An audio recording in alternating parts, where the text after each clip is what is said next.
Hello, everyone. Welcome to the Summer 2023 course preview at the Academy of Lifelong Learning at NYU School of Professional Studies. Today, you will get to hear from 3 distinguished faculty members who will give you a very special sneak peek into their courses and share with you some of the content that they will cover. Before we get to the presentations, I'm going to do a brief introduction, and I also want to thank you, the audience, for being here, for watching this video, and for joining us for this hour of learning. My name is Alicia Kubes. I'm an Associate Director of Academics here at the School of Professional Studies. I'm joined by my colleagues at both the Center for Publishing and Applied Liberal Arts and the Center for Global Affairs. Together, we form the advising team for the Academy and are here to help answer any questions that you may have about our programs either during today's events or afterward. The Academy is a community of faculty and students who are passionate about learning and about being active global citizens. We offer a wide variety of courses from literature, art, history, global affairs, current events, to music, theater, philosophy, and more. We are also launching a new series of courses this summer that is called The Next Chapter, Tools and Skills for the Next Phase of Your Life. These courses help you prepare for retirement or re-envision the next phase of your life, whether that means pursuing a new career, volunteer opportunity, or a personal passion project, or a combination of those 3. Today, we are going to be delving deeper into 3 courses. We will start by looking at the history of England's coronations. We're going to look at the global economy and financial markets in the news. And we are also going to be learning about how to understand Buddhist art. With that, I am honored to introduce our first faculty guest, Lorella Brocklesby. She has taught over 70 different courses at NYU SPS and is a cultural historian specializing in architecture, art, theater, decorative arts, and gardens. She has lectured at many museums and is a fellow of the Royal Society of Arts. Lorella, thank you so much for being here and welcome.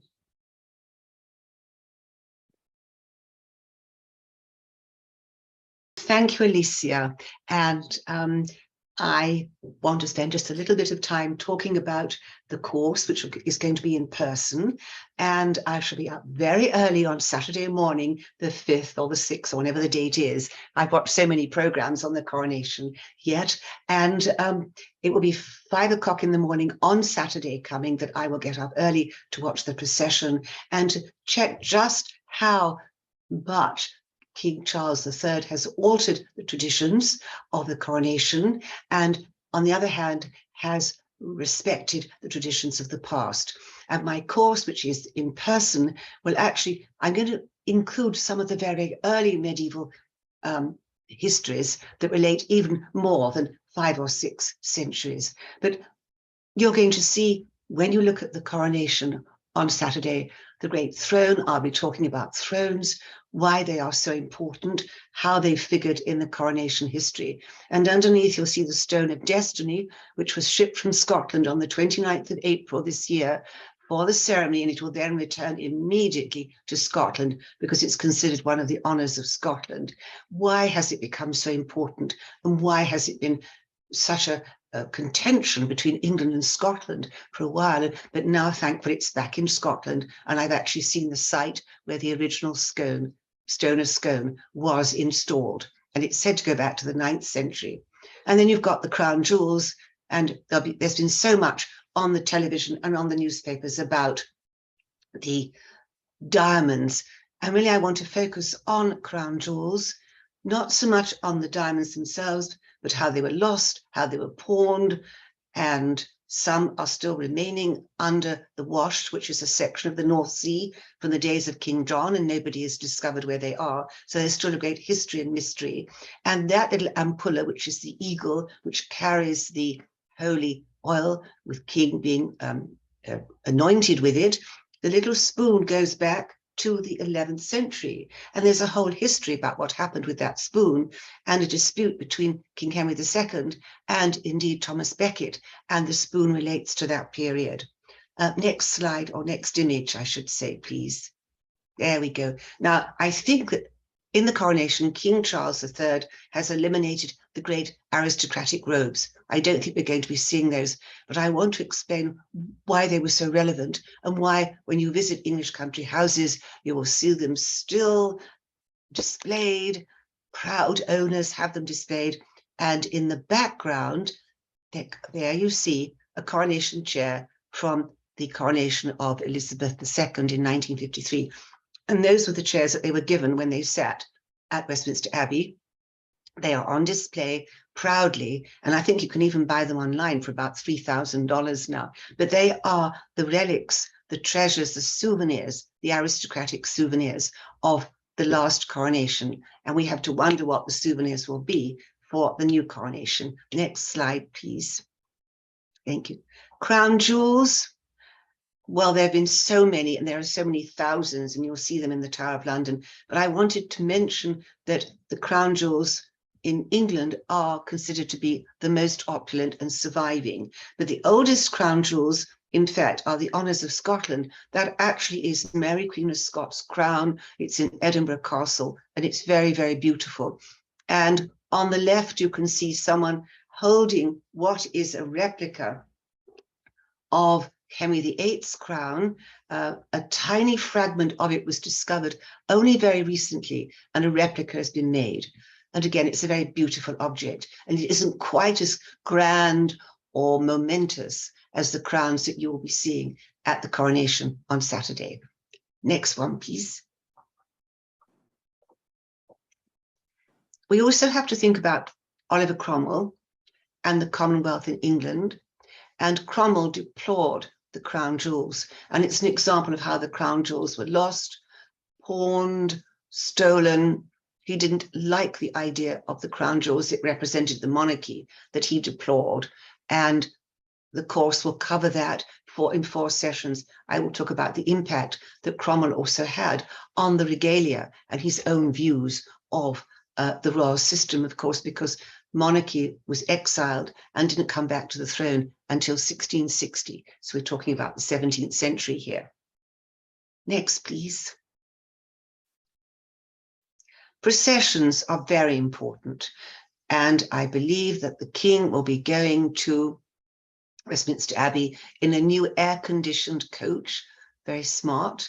But what we're looking at here is an image of his mother's coronation. And there, of course, is the great coronation coach, which apparently is very uncomfortable. And I want to discuss vehicles and pageantry, and also how they've changed over the years, and indeed the artists who've been involved in creating these incredible vehicles. And you can see that is the coach designed by an artist called Cipriani in the 18th century for George III.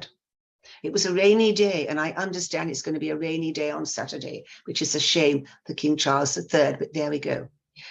Image on the right just shows what royal pageantry was like in London, and I want to discuss some of the eyewitness comments of people who were there in London in the 17th century, and in fact even in the Tudor times, to understand where today's coronation takes its context. Next, please.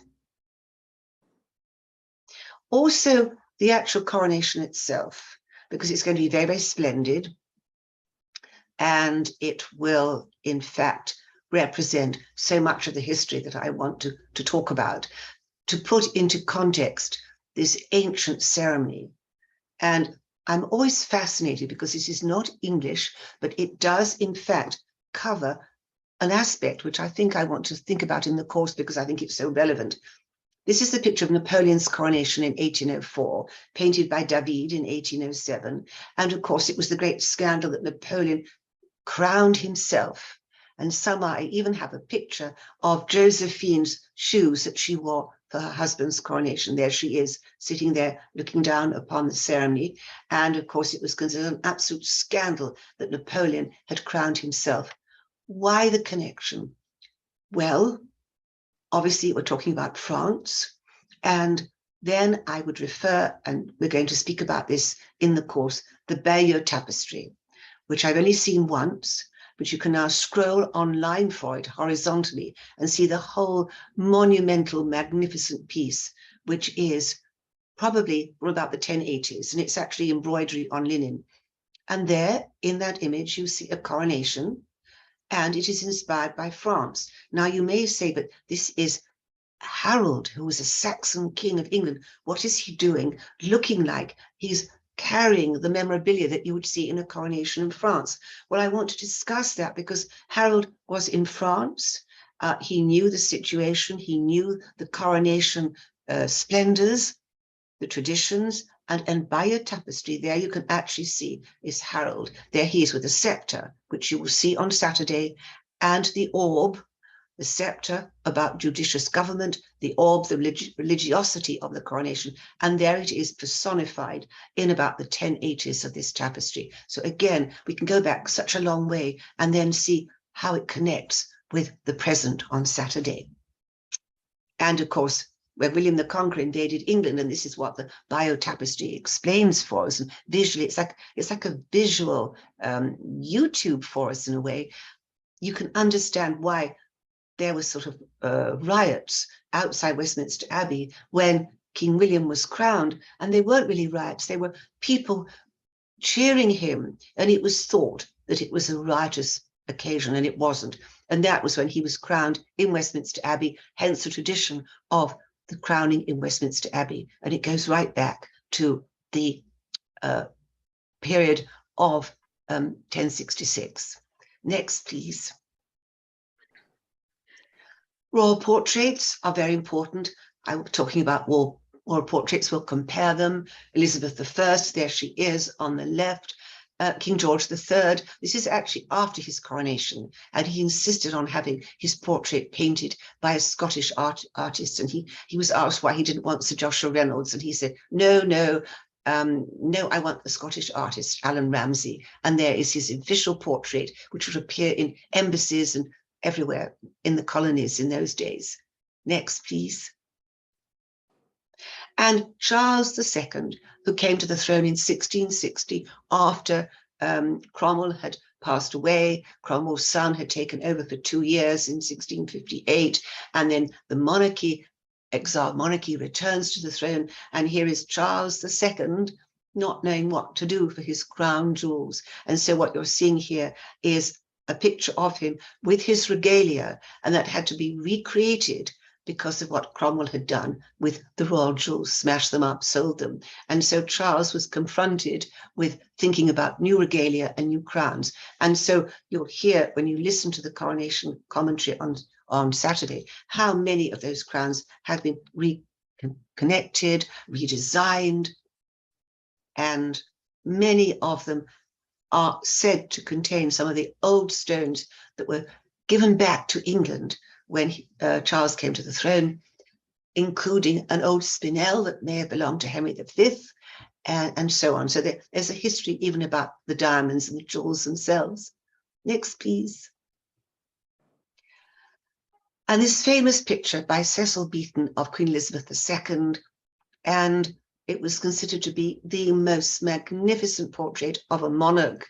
And he recreated the interior of Westminster Abbey as a background to the Queen in this very official but rather charming portrait. And it was a very unusual portrait, and it I think reveals just how the architecture and the medieval architecture and the medieval ceremony blend together. It's a very, very impressive portrait. Next, please. And also, I'm going to finish with just some thoughts about Westminster Hall in London. In the course, you'll hear quite a bit about Westminster Hall, which is adjacent to Parliament. It's an ancient hall going back originally to the 11th century and then remodeled in the 14th century. And it's used for public occasions. You can visit. It was here that coronation feasts took place, and sometimes there were coronation feasts which were not quite as approachable and as accessible as they should be in this magnificent room. It was made for King William Rufus in the 11th century, and he complained it was too small. It just looked like a bedchamber. Next, please.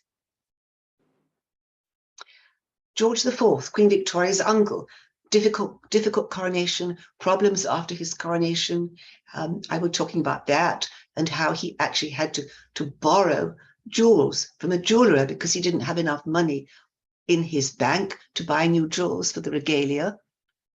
And I'll talk about his disastrous coronation in many ways.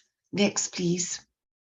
And then Queen Victoria, exhausted young girl, but she did very well at the coronation. And you'll notice that she's sitting on the throne, which is gilded.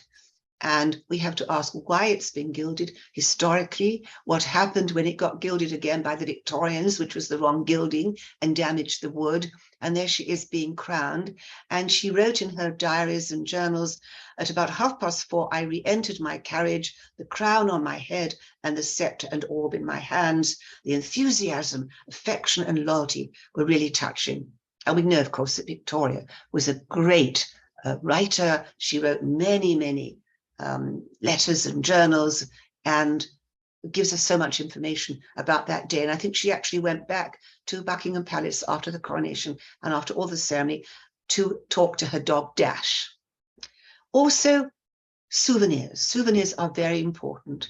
And this is my penultimate slide, because from that, you can actually get a sense of, can we just go back one, please? You also get a sense of, oh, not to worry, there we go, of how people felt. I've been trying to find out from my friends in England whether they were buying flags and bunting for the coronation. And some have and some haven't.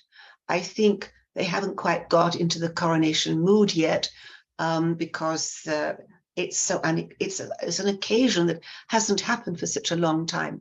But this is a magazine on the bottom left, the London News, which commemorates the coronation of King George VI and his wife. And I have the complete magazine, and I will bring that to class because I think it's very important to get in touch with the objects of the period. And last slide, here it comes. Thank you. I do have a coronation mug from that period. If it will take the journey when I commute in and doesn't crack, I shall definitely bring it to the class, because I think it's very important to think about how souvenirs also are commemorated, created. The new stamps that King Charles III has already created that include very environmental concerns. So there are many issues. We'll go back right to the 1100s, a little bit more than the copy for my course says. It'll be in person, and I hope to see you then. And I'm going to put the syllabus on Gather in about 10 days or so. My email address will be on it. And if you have any questions, please be sure to email me, and also to let me know your own view of having watched the coronation on Saturday. Thank you very much. Thank you so much, Lorella. That was great. Thank you, Alicia. And I should add that we are leaving the Q&A period to the end after we've done the 3 presentations, just to make sure that we have time to go through the presentations. And then we'll have a chance to have a conversation, and you can also post your questions in the chat, or you can say them out loud. I already have a couple of questions for Lorella that I'm curious to ask you, but I will wait. Next, I am pleased to introduce Roger Scher, who is teaching the course, The Global Economy and Financial Markets, Making Sense of Headlines. Roger is a longtime country risk analyst, manager, and educator. Most recently, he was the global head of country risk at GE Capital.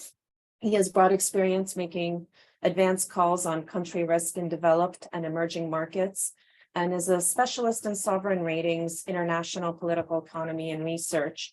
During his long career, Roger was a foreign service officer to the U.S. Embassy in Venezuela. He worked at the Federal Reserve as a Germany analyst and was the country risk manager for the Americas at the Bank of Tokyo Mitsubishi, among other posts. Roger, thank you for being here. Thank you, Alicia. Thank you so much. And hello, everyone. I'm Roger Scher, and I'll be teaching the global economy and financial markets, making sense of news headlines this summer, Wednesdays at 11 a.m. Eastern Time, US, online from May 31st to July 19th in 8 90-minute sessions, during which we will discuss news articles from The Economist and other economic and financial press, as well as potentially video or webinar material on topics ranging from the strengths and weaknesses of the major economies of the world, the US and China, to the role of the International Monetary Fund, the IMF, which just had its spring board meetings with the World Bank in Washington, D.C., where Kristalina Georgieva, the IMF managing director, laid out what today's vulnerabilities in emerging market economies are, and especially in poor countries. And we will also explore in this course investing overseas, the particular risks associated with cross-border investing, what is called country risk, which is my specialty. And as part of that, we will discuss the credit rating agencies, which are often in the news, organizations which assign ratings to bonds. You've heard of them, probably Standard & Poor's, Moody's, and Fitch Ratings. And we'll look at how they analyze country risk and sovereign credit risk. And also importantly, we will discuss an important topic in the news today, ESG risks, environmental, social, and governance risks, climate change, inequality and gender issues, corruption, and the strengths of the strengths and weaknesses of institutions across the world. We also may have a couple of guest lecturers. These will be practitioners in the field in the global economy, investors, asset managers, rating agency executives, as I mentioned, and bank representatives. Thank you. You read my mind about advancing the slide. So here's a course description, which I just laid out for you, and it'll be in the syllabus. But let's jump down to learning outcomes and maybe just go through those bullets. By the end of the course, you should be able to understand current challenges in the global economy, such as climate change, banking system stress, political risk, and the specific problems of emerging market economies. And you should also be able to discuss topics and concepts contained in articles in the economic and financial press. Part of the goal of the course is to read these articles, get behind the concepts, and learn some of the economic concepts that are being discussed in the press today. And as part of that, you should be able to describe what the key drivers of economic growth and inflation are, understand the risks of cross-border investing, especially in emerging markets, including China, and be able to compare and contrast the economic performance across countries around the world.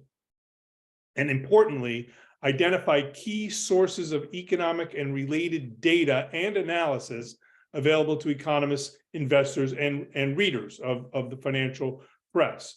This is important. I want to expose students to the sources of data and analysis, what's available to you out there, be it from the IMF, the World Bank, rating agencies, and other sources. Next slide, please. Just a little bit more, there was a really great introduction that Alicia gave to me. I don't really need to go through this, but I'll highlight a couple of things on this slide.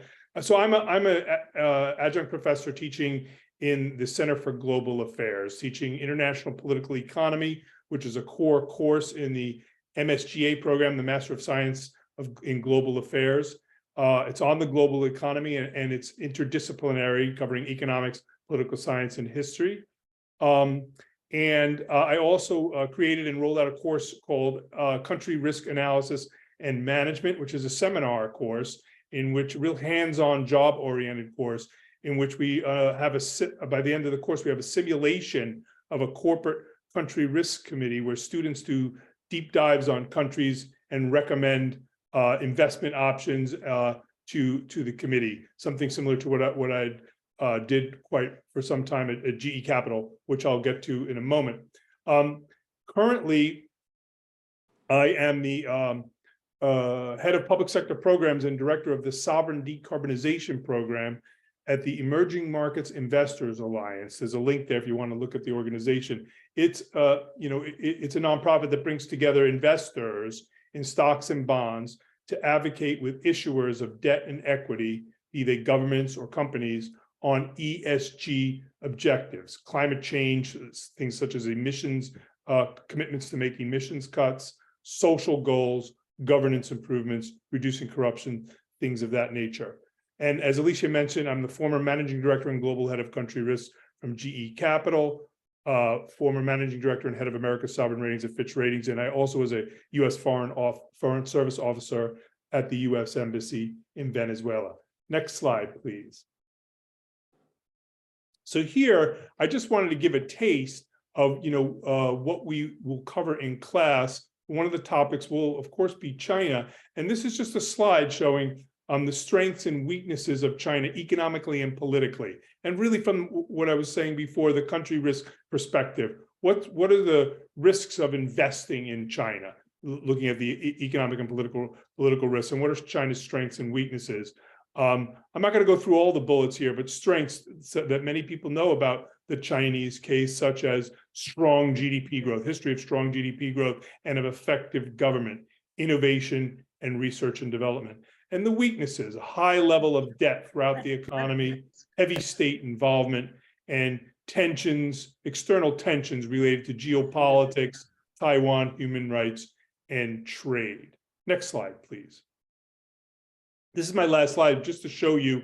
I'm considered a subject matter expert on country risk, and this is the framework that I developed at GE Capital that we will apply in this class when we get behind the headlines to look at how countries are doing. You read an article, recent article in The Economist about how the U.S. economy, in spite of all the criticism and the debt ceiling crisis and all that, is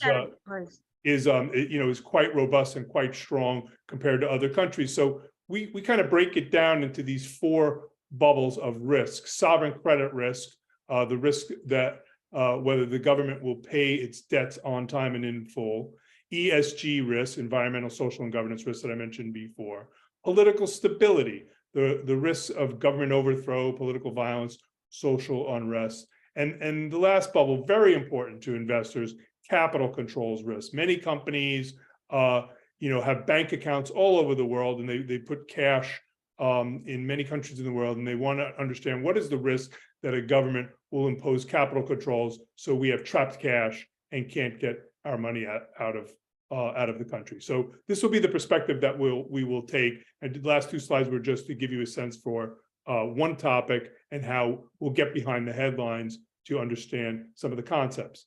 Finally, as we discuss these topics affecting the global economy and financial markets, we'll explore key economic concepts. What are the drivers of GDP growth and inflation, as I mentioned before?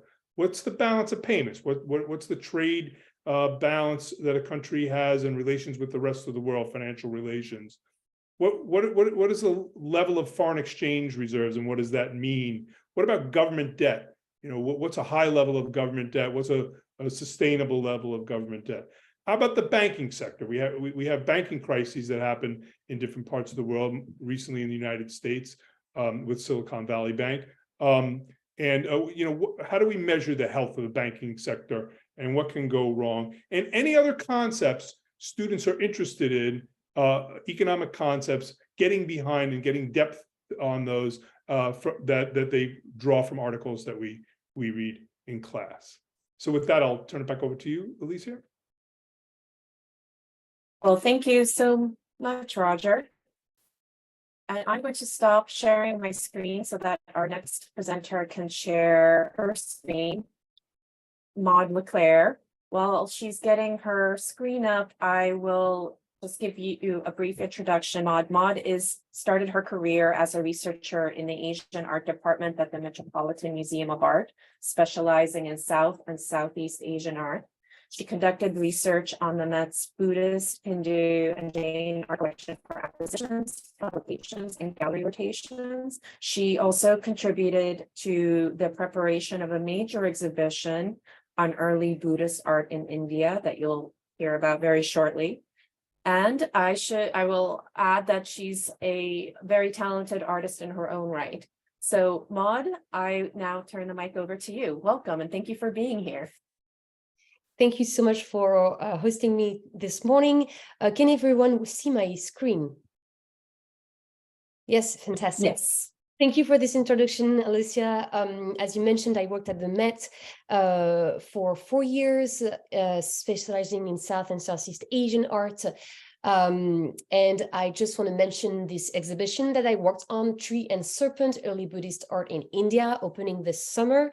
The reason why I mentioned this exhibition is because I will try to include in my class as many works as possible that will be on display in this spectacular show, so that students who are based in New York or the surroundings are able to see the art that we will cover in the class in person, which I think is always so rewarding. As you know, Buddhism, so the title of my class for the summer is from the Buddha to Mandalas, How to Understand Buddhist Art. So as you may know, Buddhism is a religion and philosophy that developed from the teaching of the Buddha, a teacher who lived in northern India sometime around 400 before Christ, before Common Era. It is not always clear to people that the Buddha is a historical figure. He's a real person who was alive, as I just mentioned, basically at the same time as Greek philosophers. Buddhism spread from India to the Himalayas, Central and Southeast Asia, China, Korea, and Japan. And as such, Buddhism has played a central role in the spiritual, cultural, and social life of Asia for thousands of years. It is really a major religion. So this class will focus on Buddhism and will give you all of the tools that you need to acquire a coherent understanding of Buddhist imagery. And what I want to assure you, because sometimes people feel like they cannot take the class, and I receive a lot of emails about whether or not you need introductory knowledge, elementary knowledge of Buddhism before taking the class. So I want to assure you that whether you are familiar with Buddhist art and Buddhism in general, or you're just curious about it and you don't have any specific background, this course will really at the same time give you a very strong basis to understand Buddhist art. And if you already have this basis, this course will give you more to learn about Buddhism. We will start with simple images, and gradually we will look at more and more complex images. So just to give you an idea of how I organize my classes, we will start with these simple images of the Buddha standing, and we will learn how to recognize him. And we will learn what is the meaning behind every aspect of the figure, the hand gestures, the specific hairstyle, even the clothing has meaning. Everything is meaningful in Buddhist art. This is what I will try to show you. So for instance, here, maybe you notice on these 3 example, 2 here from India and 1 from Tibet, you will maybe notice this hand gesture that the Buddha is doing with his right hand. Oops, sorry. Yes. And this hand gesture is what we call in Sanskrit the Abhaya Mudra, or the allaying gesture, the fearlessness gesture. This gesture is meant to make the viewer of the image, whether a painting or a sculpture, it is meant to make the viewer feel peaceful, feel at ease, feel comfortable, feel comforted. So this gesture is present on all of the sculptures, most of the sculptures of the Buddha. And what I want to show you here is that in my classes, I always show details of works. We spend a lot of time really looking at works closely so that we can observe the quality, for instance, of the stone or of the engraving for metal sculptures.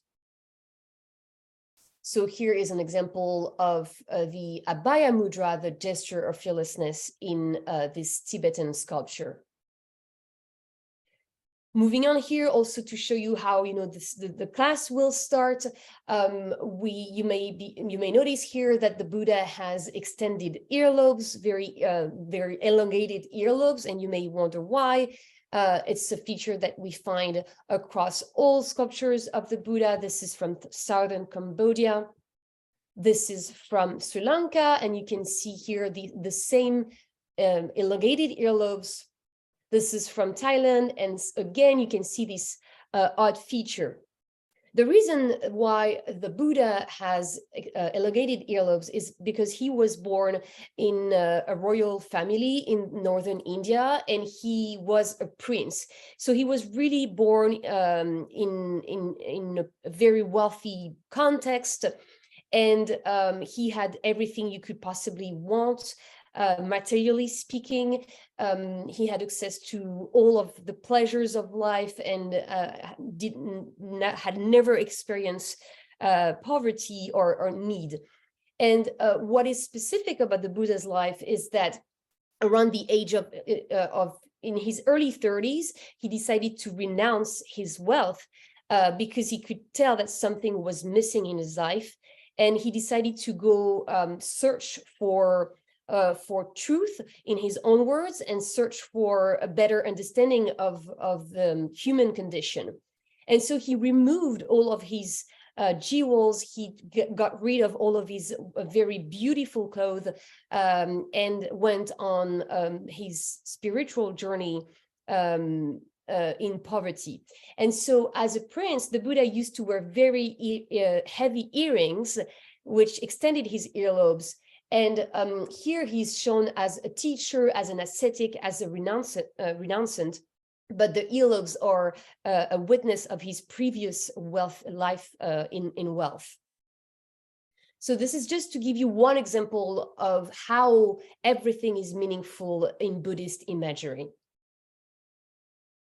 So as I mentioned, we will unfold the entire life of the Buddha.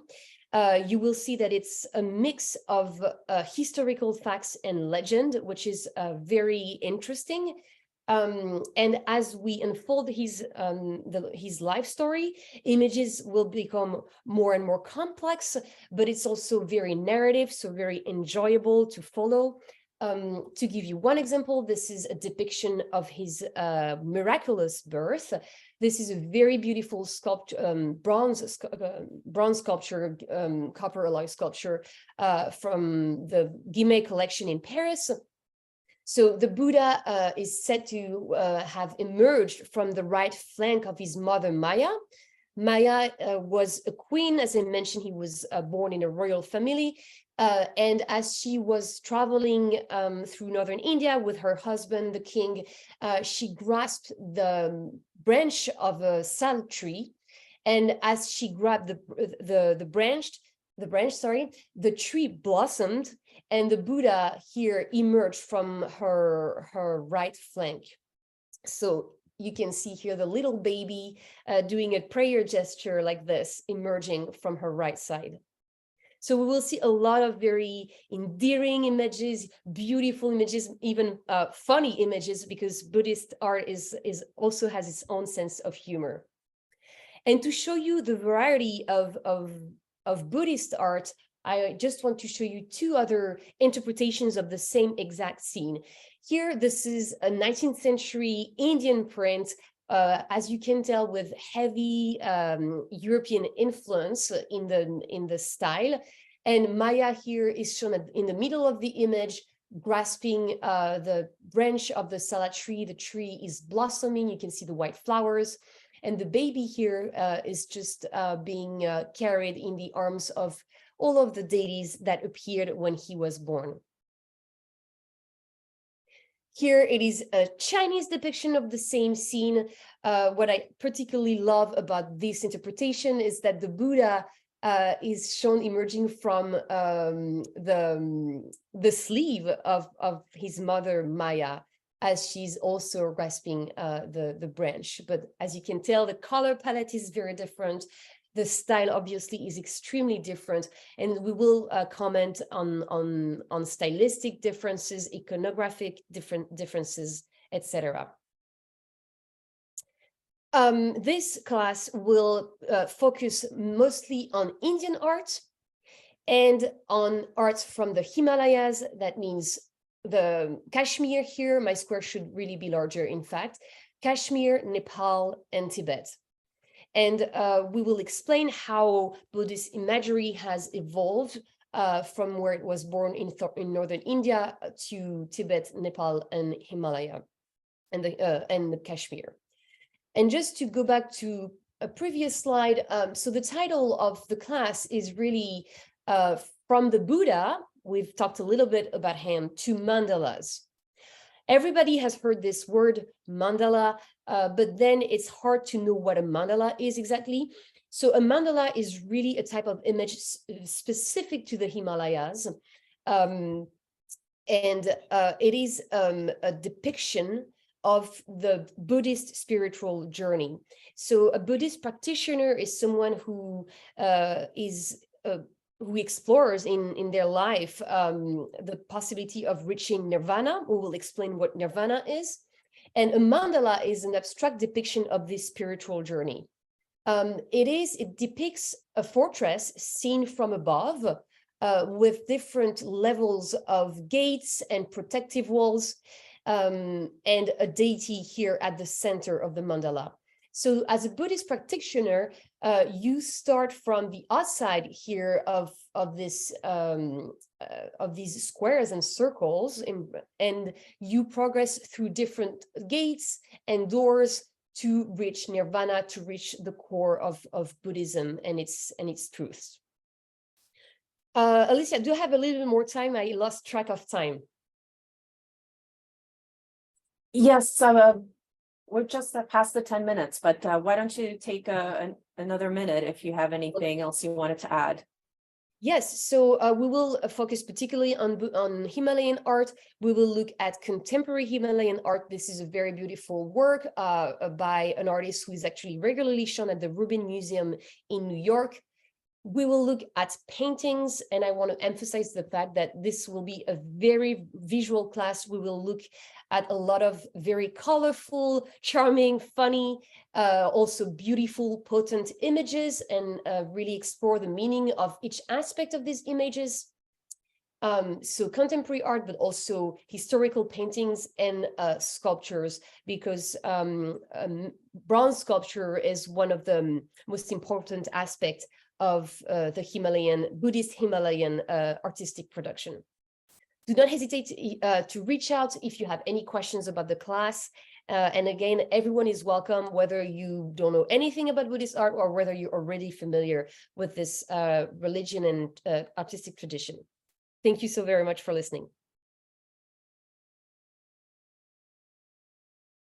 Great. Well, before I turn it over to questions, I wanted to just point out that there are a couple of other upcoming events.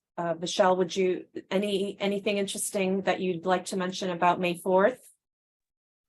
Yeah, so tomorrow we're offering a webinar between 12:30 and 1:30 featuring Jumo Ayandele, who does a lot of work in African civil wars, transnational security, and conflict.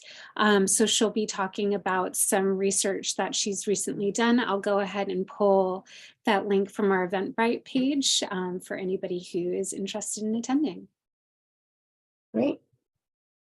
And in our film program, we have a film talk that's happening on June 5th. It's an in-person event, and we have limited seating in this classroom. So currently the RSVP is full, but we do have a wait list. So if anybody drops out, we'll go to the wait list. And if you're interested, you should still feel free to visit this page and sign up. If you want to contact us after this event, you can email us at sps.all@nyu.edu. You will also get a copy of these slides so you can follow these links.